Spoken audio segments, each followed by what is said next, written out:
नमस्कार दोस्तों, कविता Yadav YouTube channel पर आप सभी का स्वागत है। हमारी सीरीज चली हुई है DSSB को टारगेट बनाकर TGT PGT हिंदी विषय के तैयारी के लिए। तो हमारा पहला टॉपिक है भाषा विज्ञान। ऐसा नहीं है कि जो हम टॉपिक हिंदी से रिलेटेड कर रहे हैं वे केवल DSSB में ही पूछे जाते हैं। ये UGC नेट के लिए अदर स्टेट में जिसमें भी TGT PGT लेवल के एग्ज़ाम होते हैं सभी के लिए उपयोगी सिद्ध होंगे। और जिन बच्चों की अभी तक B.Ed कंप्लीट नहीं हुई है और CTET अभी कंप्लीट नहीं हुआ है लेकिन वो हिंदी से आगे TGT PGT की तैयारी करना चाहता है तो उनके लिए बेसिक से ये तो एक रामबाण ही सिद्ध होगा। तब तक उनकी CTET और B.Ed कंप्लीट होंगे जब तक ये हमारी हिंदी की तैयारी बहुत अच्छे से हो जाएगी। सिर्फ बाद में रिवीजन के लिए चीज़ें रह जाएंगी, बेसिक समझ हो जाएगी। और फिर वैकेंसियाँ का आपको पता ही है कई सालों में एक बार आती है तो एक दो महीने की तैयारी से कुछ होता नहीं है। तो इसलिए हमने एक जोश के साथ और ईमानदारी से तैयारी करते हुए चलना है। तो बात करते हैं हम अपने टारगेट को आगे बढ़ाते हुए हिंदी विषय के फर्स्ट टॉपिक भाषा विज्ञान के फर्स्ट पॉइंट पर। हमने पिछली क्लास में पढ़ा था हिंदी भाषा का उद्भव और विकास। हिंदी भाषा का उद्भव कैसे हुआ। अभी तक हमने ये नहीं देखा है कि हिंदी भाषा का उद्भव कहाँ से निकली है हिंदी भाषा। उससे पहले भाषाओं के बारे में सामान्य जानकारी लेनी आवश्यक है, क्योंकि हमने पिछली वीडियो में देखा था भाषाओं की संख्या कितनी मानी गई है, कुल उनको कितने वर्गों में बांटा गया है। 2 वर्गों में आकृति मूलक और पारिवारिक मूलक। तो उनके अन्य नाम, उनका आधार, उसके बाद हमारा आ गया भाषा परिवार।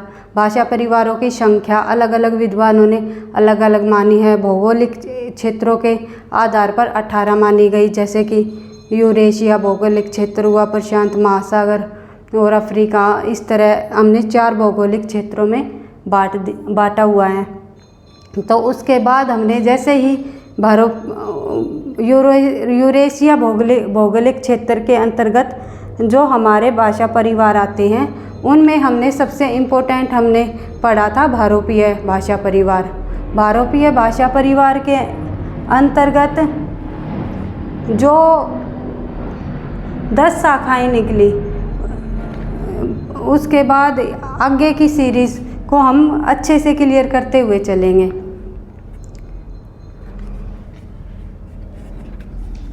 जैसे कि हमारा फर्स्ट पॉइंट होगा ध्वनि के आधार पर भारोपीय परिवार की 10 शाखाएं निकली। तो उन 10 शाखाओं को भी 2 वर्गों में बांटा गया। फर्स्ट हो गया शतम वर्ग और सेकंड हो गया केतुम वर्ग। तो शतम वर्ग और केतुम वर्ग इनके अंतर्गत जो 10 शाखाएं थी उनकी भाषाएं कौन कौन सी भाषाएं रही।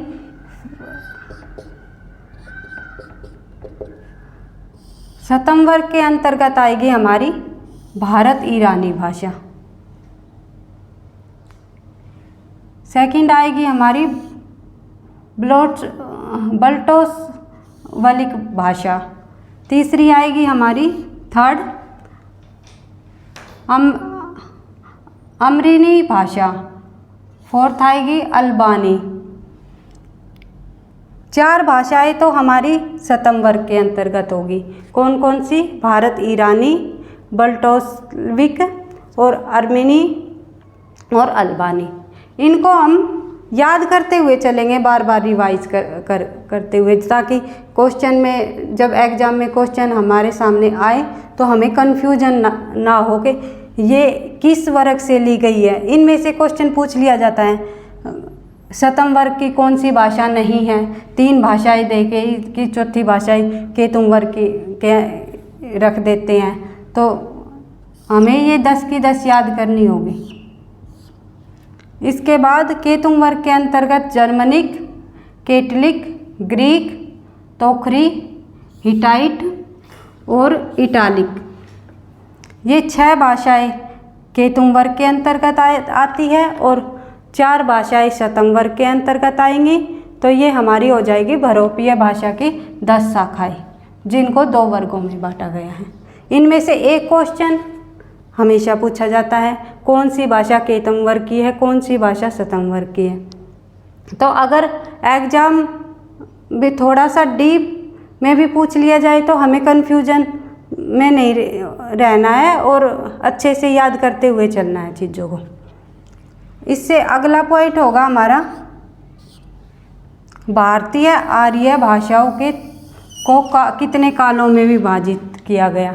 अब आप ये बोलोगे भारतीय आर्य भाषा कहाँ से आ गई, अब मैम ये पॉइंट तो अलग ही हो गया।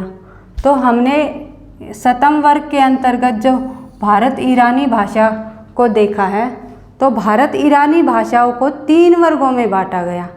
एक रही ईरानी, दूसरी हो गई, लिख लो आप, इसके अंतर्गत भी 3 वर्ग आए, ईरानी, सेकंड हो गई दरद और थर्ड होगी आर्य भाषा, भारतीय आर्य भाषा।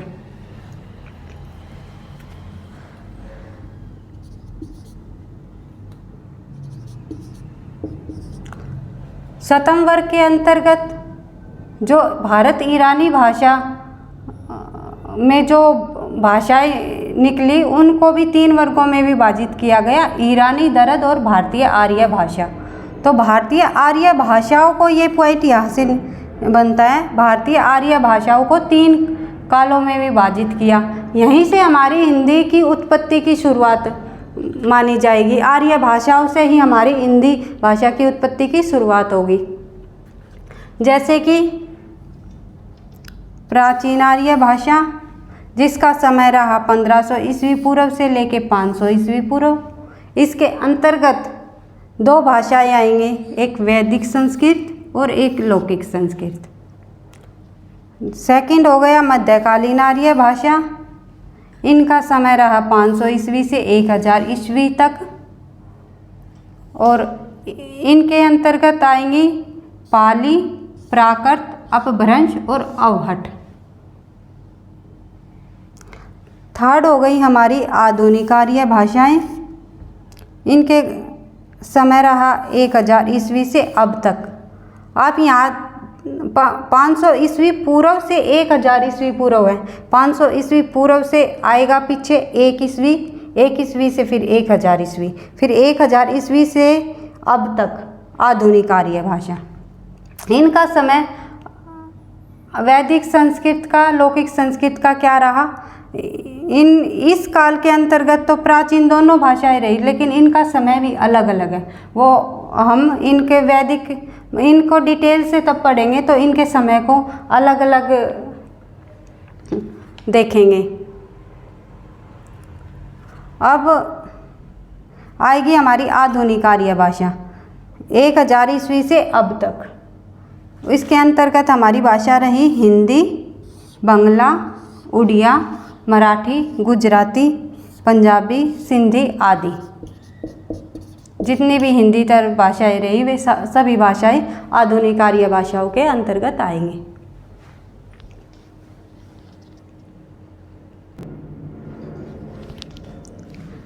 इनको एक बार फिर से रिवाइज कर लेते हैं।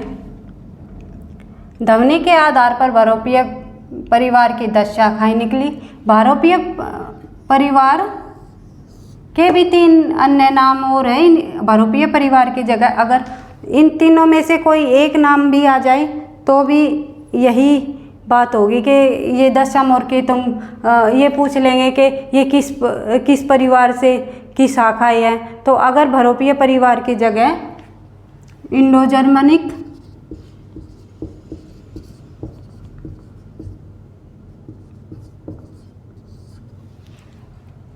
बहुरूपीय परिवार की जगह अगर ये 3 नाम आ जाए, इंडो जर्मनिक, भारत हित्ती परिवार, एक आएगा भारत हित्ती परिवार,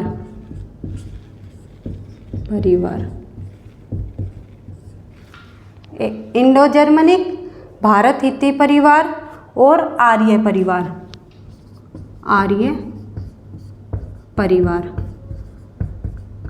ये नाम भी बहुरूपीय परिवार का ही है। इनकी 10 शाखाएं निकली। 10 शाखाओं को 2 वर्गों में बांटा गया, शतम वर्ग और केतुम वर्ग। इन शतम वर्ग के अंतर्गत शतम वर्ग के अंतर्गत 4 वर्ग हुए, जैसे भारत ईरानी और बाल्टोसल्विक और अमरीनी और अल्बानी।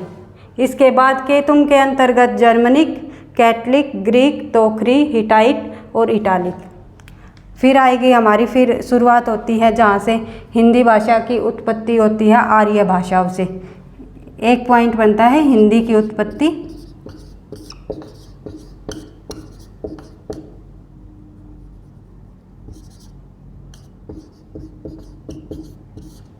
आर्य भाषा से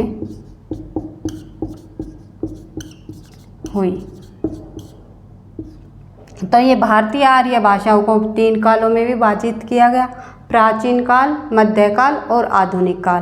प्राचीन काल का जो समय रहा वो 1500 ईस्वी से लेकर 500 ईस्वी पूर्व, यानी कि कहीं कहीं 2000 ईस्वी पूर्व भी मिलता है हमें। 2000 ईस्वी पूर्व में प्राचीन आर्य भाषाओं के थोड़े बहुत संकेत मिले थे, लेकिन प्रॉपर तरीके से देखा जाए तो सन 1500 ईस्वी पूर्व से लेकर 500 ईस्वी पूर्व। फिर आएगा हमारे इसके अंतर्गत, प्राचीन के अंतर्गत वैदिक संस्कृत और लौकिक संस्कृत।